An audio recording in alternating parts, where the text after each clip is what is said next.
Hello and welcome to the special presentation on NDTV. I am Ankit Tyagi. Today, in fact, was a big day for the Congress party.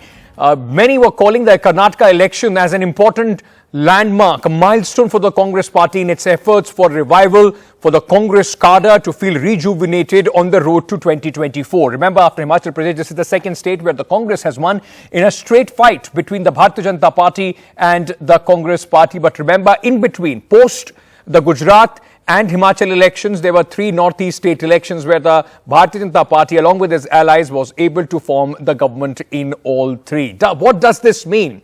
After all the jostling for the Chief Minister's post, what are the challenges now for the newly formed government of Karnataka? This is what we are going to discuss with our expert panel. Before we do that, let's take a look at how this big grand ceremony of the Congress party today rolled out in Bengaluru. ಎಂಬ ಹೆಸರಿನ ನಾನು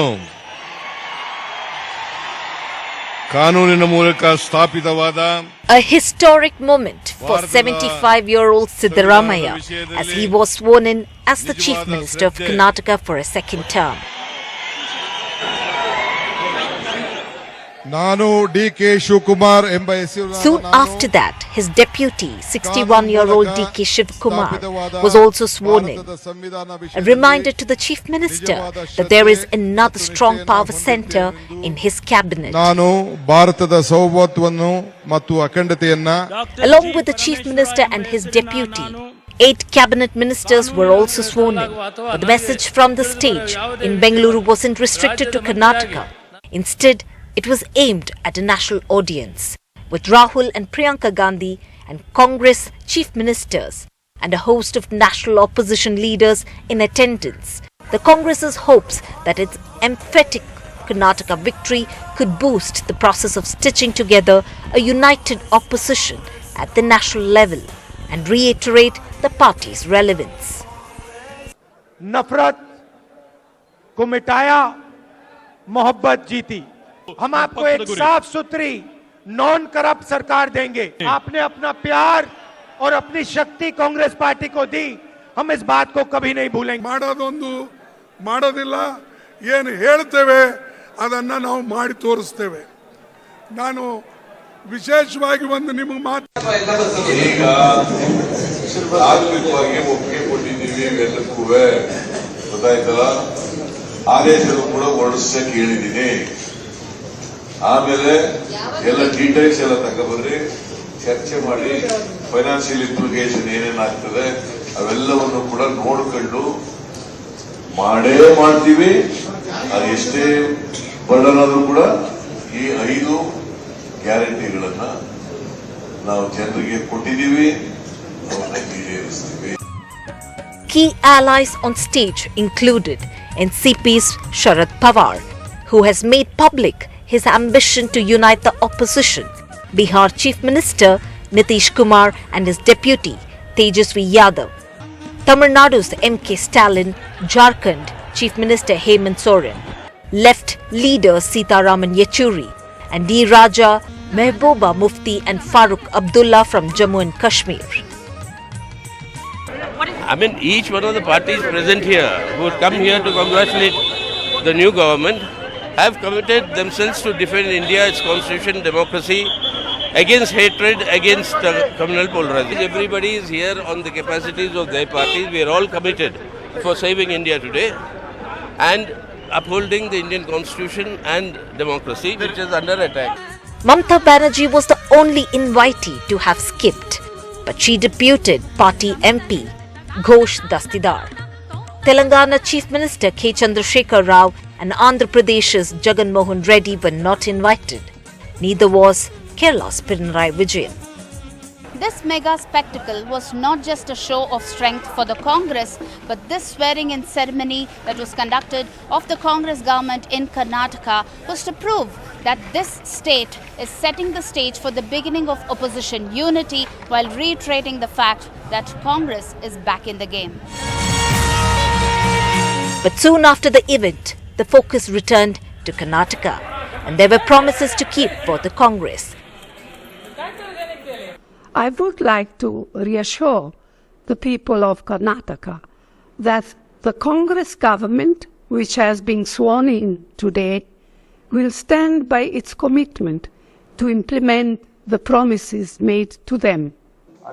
However, Kannadigas will have to wait a little longer before the 5 guarantees promised by the Congress are implemented. The Congress has promised 200 units of free electricity to each household, Rs 2,000 per month to every woman head of household, free bus travel for women, Rs 3,000 per month for unemployed graduates, Rs 1,500 per month for unemployed diploma holders, 10 kg of rice per person per month to BPL families. Today we have taken a decision in the cabinet to issue government orders. Right. So once the government orders are issued, Correct. each department which is assigned to, they will work out the details. The finances, the numbers, all those things will be worked out and brought back to next cabinet. And next cabinet will take a decision to implement it and from when date, which date. When is that cabinet? No, that maybe next week. Dismissing Prime Minister Narendra Modi's claims that Congress's guarantees are just an eyewash. Today, Siddaramaiah, the new Chief Minister of Karnataka, gave in-principle approval to all the Congress's 5 guarantees, which would cost them nearly 50,000 crore rupees per annum. However, sources within the Congress also tells us that this may come with riders. In Bengaluru, with Veera Raghava and Pratibha Shrija for NDTV. Let me very quickly, for the road ahead, the challenges and, of course, the implications of the victory, the government formation in the state of Karnataka, introduce my guests this evening. Maya Sharma, senior journalist, is with us. TM Veera Raghava, executive editor, BQ Prime, also with us. Adil Singh Boparai, spokesperson of the Congress party, is joining us this evening. And we have T. Sankirta, spokesperson of the Bharatiya Janata Party in Karnataka. I welcome all of you. Thank you so much for taking the time out. Veera Raghav, first to you. Because I've been told that Veera was supposed to be at a nice, calm location doing this show with me, but he's stuck in traffic. Veera Raghav, let me ask you, this is the first problem possibly that people of Bengaluru want solved, the traffic situation and the infrastructure mess in the city of Bengaluru. Well, that's right. I guess that's, but is it even solvable is the question. I mean, I wonder if it is, what it would take to solve this problem. But I'm in the heart of Bengaluru, very close to Siddaramaiah's residence right now. We've been stuck in a traffic jam for the last 40 minutes here. So hopefully some solution for that. But the larger question, Ankit, is really the question of managing finances. Remember, Siddaramaiah has been a very seasoned finance minister as well, not just chief minister. And the task before him is quite clearly cut out to implement all these guarantee schemes. And most important is the optics for the Congress, that it has delivered on its promises, because that would be a crucial factor that the BJP would be looking for as it heads into the 2024 parliamentary election. So that's pretty much the first big challenge. Of course, the second is keeping the social coalition going and ensuring that there is not too much jostling within the cabinet. Very, very important, steps ahead. Veera, I will request you to stay as long as you can. I understand that you are stuck there in traffic, but let me very quickly now start with Adil Singh Boparai. First of all, Adil, congratulations. This kind of a victory celebrations for the Congress party has come after a very, very long time. So, of course, it makes it special for the Congress. What happened today as far as the swearing-in ceremony is concerned? What is the big message that you as a Congress Karyakarta is taking home that you would like other Congress, congressmen in the states where the elections are going to take place who would be imbibing those messages? Well, Ankit, firstly, we're extremely grateful to the voters of Karnataka for giving us an opportunity to serve them. This is their government. This is a people-centric government. I think the most emphatic takeaway from the election result and, of course, from today's swearing-in ceremony, that this is a comprehensive victory of inclusive politics over hate and divisiveness, which is peddled with a certain sense of zeal by the Bharatiya Janata Party. I think that is a key takeaway which the voters have perhaps very eloquently given their answer through the ballot. That's number 2. Number 3, let me assure on behalf of the Congress party, and our leadership has also reiterated, that the promises which were made to the voters will be implemented. As you know, the in-principle approval has already been given. It's just a matter of a few days if not a week, that this will bear fruit and it will be implemented and the benefits will reach the common voter. May I just ask you a corresponding question on that, because this is what the BJP has already started questioning the Congress party on. Throughout the campaign, from the Prime Minister to everybody else, kept saying that, you know, who believes in Congress's promises? Look what they have not fulfilled their promises in Himachal Pradesh, in Rajasthan, so on and so forth. Now the question that they are asking is, when you made these promises in Karnataka, you didn't say conditions apply or they will be riders. Now the sense that we are getting from your own ministers that yes, there will be certain conditions. Most of these schemes are not going to be universal. Well, Ankit, firstly, the Bharatiya Janata Party is adept at spreading misinformation. It is an utter lie. We have implemented almost every promise which we made to the electorate in Rajasthan and Himachal. Now, coming to Karnataka, once we stop the pilferage of 40%, we will have enough finances in our kitty to implement these promises. And let me again reiterate, none other than former Congress President Mrs. Sonia Gandhi has also said through a video message, we will implement these promises for the women, for the youth of this country. Today, this country is grappling with inflation. Today, the unemployment is ballooning beyond any permissible or reasonable level. We will provide the stipend, we will give them 10 kgs of rice. But will it be universal? Will it be for every citizen in Karnataka, every woman, every graduate, or will you put some riders as far as the electricity and others are concerned? Because we have seen that kind of a model in Delhi as well.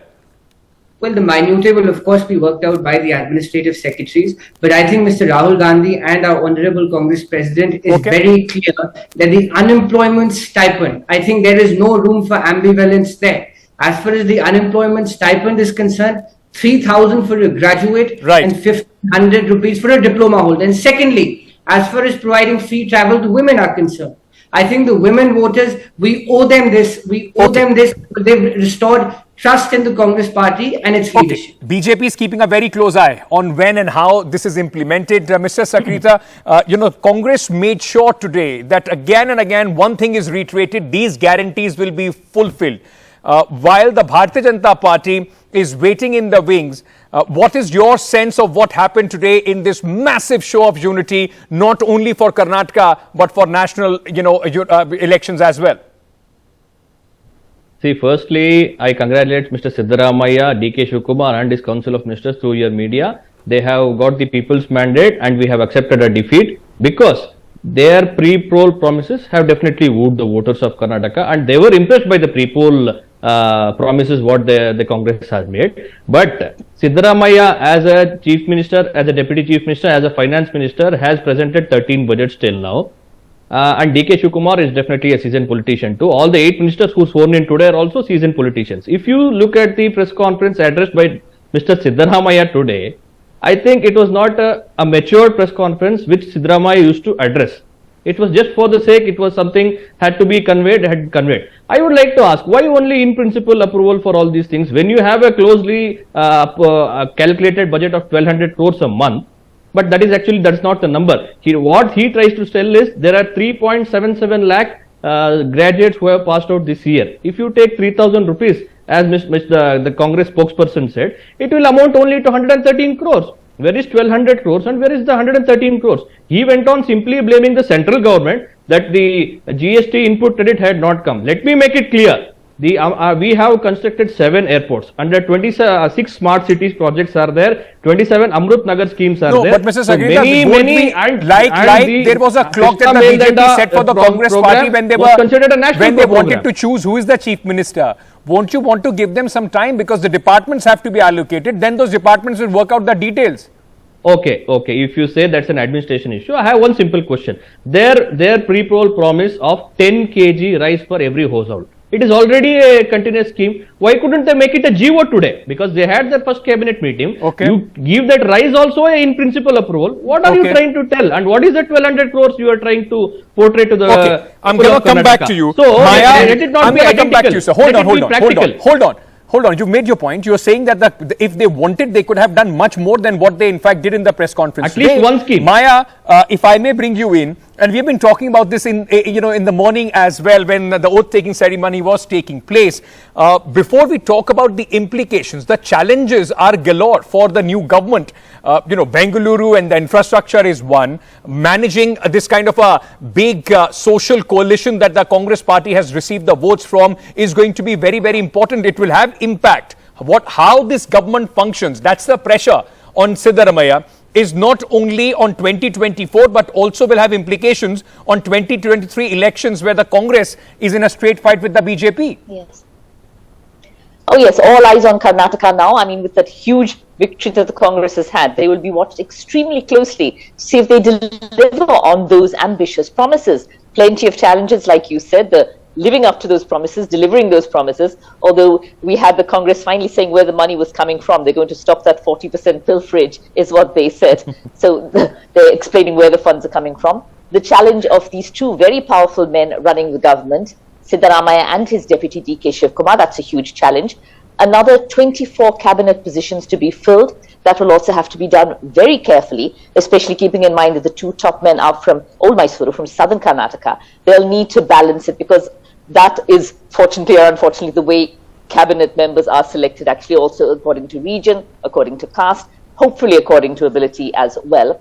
Those challenges are also there. But generally the expectation, a huge amount of expectation on them to show that the Congress can, yes, win an election, but also that after that they can keep it together, that they can continue to deliver on the promises.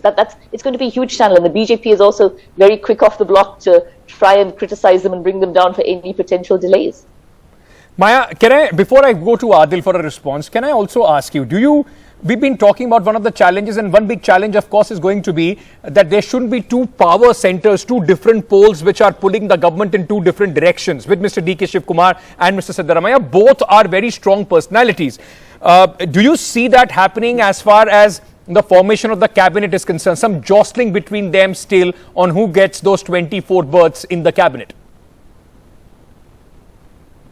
Well, of course, lots of speculation about what went on behind the scenes to actually make DK Shivakumar agree to take that second position, because he was really holding out, it would appear, for some days for the top post. And among the speculations that were actually given rise was that he'd be actually allowed to choose several cabinet ministers, and he'd be able to have his loyalists, his followers in top and very high-profile cabinet berths. If that is the case, well, that could really be one of the guarantees that he was given in order to say yes to being Deputy Chief Minister. Also, it'll be very interesting to see whether they can work together. There's been talk also of sharing of power, something Siddaramaiah says nothing like that. There's nothing like that mentioned. But there has also been speculation that it's a kind of rotational Chief Minister, that after Siddaramaiah has some years, DK Shivakumar will have some years. Whether that is the truth or not, we don't know officially. But they need to keep it together for the sake of the Congress and for the sake of the state as well, in terms of stability. Absolutely. After quite some years of uncertain politics. That's very, very important. The people of Karnataka have, posed their faith in the Congress after years of instability, coalition governments. And Adil Singh Boparai, while you look at that, with huge mandate comes massive responsibility on the shoulders of the Congress party and their leaders, those who have to move forward. Can I ask you, Adil, while the Congress party did invite, many of the big national leaders today on this stage, few were left out. Is that somewhere signaling by the Congress party in terms of some sort of a coalition for 2024? Before I respond to your question, Ankit, I think there is something very critical which Ms. Sharma had also delved into. Social cohesion and economic prosperity go hand in hand. And unfortunately, over the past couple of years, we've seen in Karnataka a sense of divisiveness which is perpetuated with brazenness as a state policy by the previous dispensation. Therefore, equality, respect for all is certainly going to be our mantra. Now, responding to your question, the Congress leadership has time and again reiterated that we are all for a united opposition to safeguard our country's constitutional ethos. The Congress party, notwithstanding a comprehensive and an emphatic victory in Karnataka, will work towards that. I think that is work in progress. It may be too premature for me to respond on that, but just to respond to what the Bharatiya Janata Party spokesperson has said. Any person with an iota of administrative experience would tell him that the chief Minister and the ministers are yet to take a briefing also from the secretary and the chief secretary. All this takes time. Things don't happen in a jiffy. Okay. The fact that the cabinet has given an in-principle approval, budgets will be worked out, and we reiterate that our 5 guarantees will be implemented in a time-bound manner. All eyes would be on that, Adil, because as we have been saying, it will have, the way the government of Karnataka functions will have repercussions for you in the elections in December in the states also, and of course going forward in 2024. But Mr. Secretary, while we are talking about the jostling within the Congress party, dual power centers, how they came to the conclusion of who the Chief Minister, who the Deputy Chief Minister, may I then ask you, sir, who is going to be the leader of opposition? I hear a lot of jostling within the BJP for that post as well.